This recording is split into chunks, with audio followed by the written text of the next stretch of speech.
Like love being the ground that everything else is built upon. That is really important to me now. It wasn't in the past because I didn't understand the power of blackness. I didn't have appreciation for my history and my culture and my people. All my black people, regardless if they're coming from DR or Caribbean or Jamaica or Africa or whatever, Ireland, we are all one people. Diverse, magnificent, powerful, beautiful, incredible, strong. And I didn't understand it, I didn't appreciate it, and I hated it. And now I'm running to it with open arms, trying to take it all in. And also so I can be my full self. Because I can't be my full self if I don't accept the beauty of me. And a part of getting my mental health in place is so I can do that. I can do because I think the secret to aging gracefully is making sure everything is together. Not just your body, but your mind, your spirit, your mental, your soul. Making sure that's all in alignment, baby. Make sure that's all in alignment. All in alignment. And everything else will follow. It's uphill, but I do believe it is a hill that can be climbed with no problems whatsoever. A hill that can be climbed. So I'm so lucky. So I'm going to talk about my journey into my mental health. And I think that's something we need to talk about as black folks, as black men, as queer black men. We need to be open about it. We need to talk about our struggles and just share that. Because it's time to heal as much as we can on our own, and then the rest will follow. That's what I'm talking about. That's what I'm talking about. So, life is life. I am lucky to be in this life, experiencing the life, although sometimes I want to end this life. Let's keep it real. But I'm lucky that I get this opportunity to walk in this life. So it is going to be this is Mental Health Tuesday. Mental Health Tuesday, although we are all over the place, but the through line of this whole topic was mental health. Whole thing. And owning up. And taking care of your mental health. I mean, because I'm when it comes to my body, because I was a dancer, I'm in tune. When something is not right, I'm quick to go to the doctor. I've always been like, even when I was running around being crazy, if something was off, I was in the doctor. Something under me, and that's the higher consciousness, still keeping me somewhat conscious of my body and what was going on. Which today I just think that's just by the grace of the universe that I was able to be crazy and to go to dark places, and when things were off, to take care of them. That's just, I don't know where I got that from, because I know a lot of people, when they were running around doing what they were doing, wasn't taking care of their bodies, and I almost feel embarrassed when I'm talking to my network and I hear people's stories, and I'm like, yeah, I was running around getting high. But I was, when I thought something, but I've always been but I think that's just I was always that paranoid kid. I mean, even before, if I thought I wasn't feeling right, I would go to the doctor. If something was off, I would go to so when I think of it, that was my whole nature. So when I was running around getting high, it just got magnified. That's what it did. Anything that I had to initially do before I even started doing that craziness, it just got magnified. It just got magnified. So it didn't like I got high and I forgot. No, it just got magnified. And whenever I was down, I was in the doctor's office. Although there's many times there was nothing going on. So I almost feel bad when I hear stories when people say they let go of that. They didn't think about their health. But, plus I also was a vain person. And usually the people I hear talking about that, these guys that I'm looking at like, well, you were already good looking, so I can see why. You can probably not take a bath for a couple of weeks and people still want to fuck you. or not clean your eye. You know what I mean? I was never that guy. I was like, no. So I needed to always keep myself, even in my worst, looking, because I was always like, I can't look bad because I already look bad. I'm not the most attractive to me and all that. So I can't. So when I look bad, I look bad. So even at my worst, I had to make sure things were clean and this and that and this and that and this and that. My lineup, whatever, or whatever, my whatever, shower, whatever. Because because I have friends that talk about that. When I look at them, I go, yeah, but look at you. You were a good-looking guy, so you can afford not to clean your eyes a couple of weeks, and people still want to get in it. You know what I mean? No, no, no. I needed to look my best at all time, even in my worst. My worst, I still had to look my best because I wasn't working with much. So that was my philosophy, and it still is my philosophy. Still is my. I'm in the gym.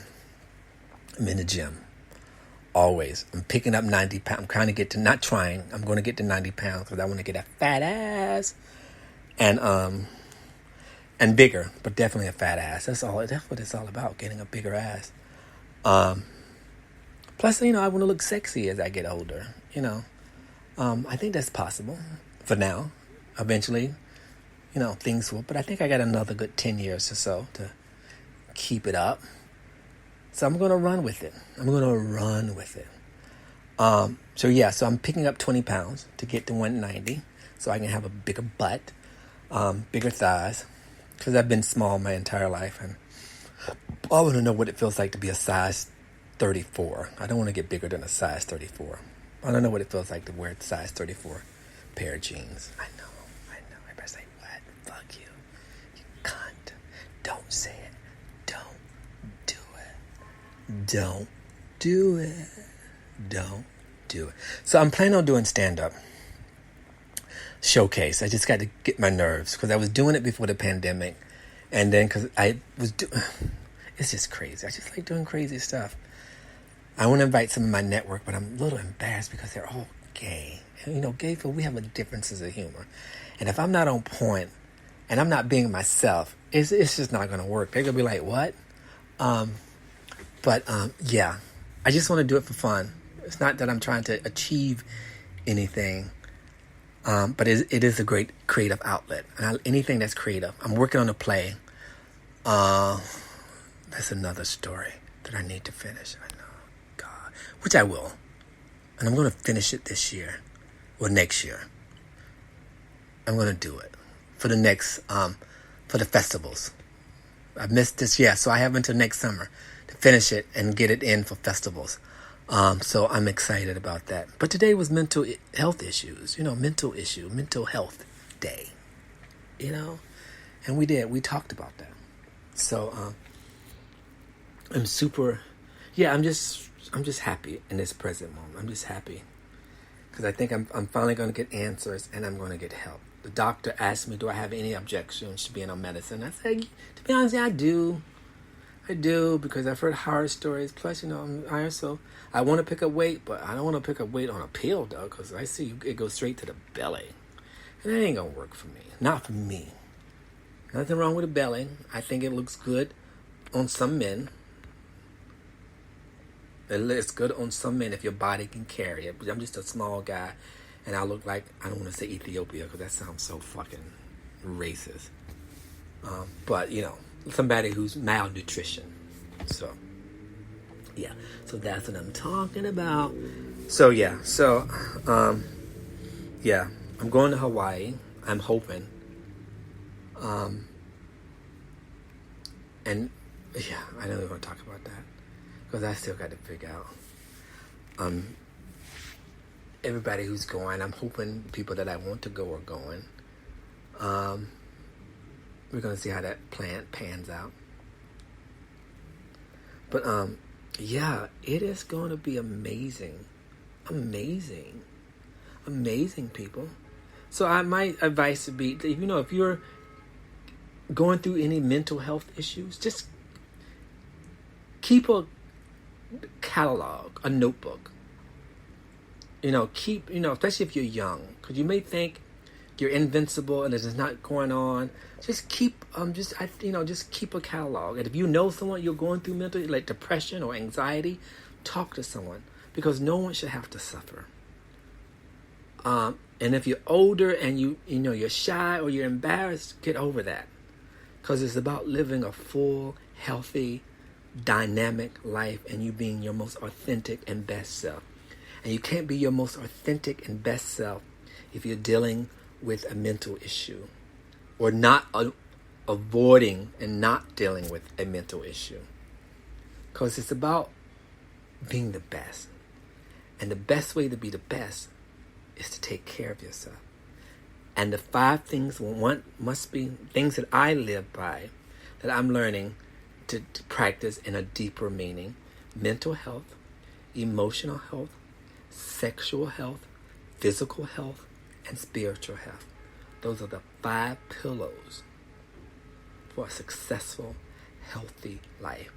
And these are things that I've learned outside of recovery, and recovery has enriched those things and gave me a deeper meaning and understanding. I still have a lot of work to do, a lot of issues to resolve and to come to terms with it.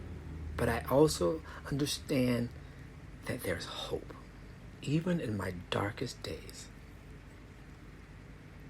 Even when I think I don't have hope, I have hope, because I'm alive and I haven't taken my own life.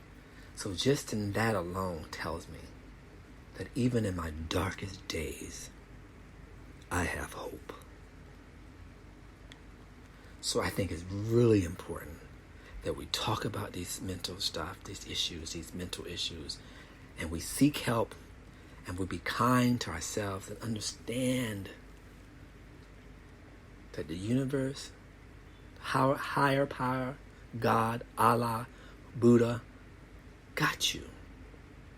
But in order for them to get you, to have you, you also must have you. Because they can't have you without you. You can do all the praying and all the chanting, and you can do all the step work and all that stuff. But the higher power in God and Buddha, Allah, all these wonderful people, they can't have you if you don't have you. It takes both of you. So I am just so honored and grateful to be on this journey. And hopefully in 2 years I have me a man by my... I know, do I need to put a time limit on it? Hell yeah, I need to put a time limit on it. Because I think that should be great, to have somebody who's constantly there for sex and other things, to go on trips, to travel, to plan vacations, and also to sex.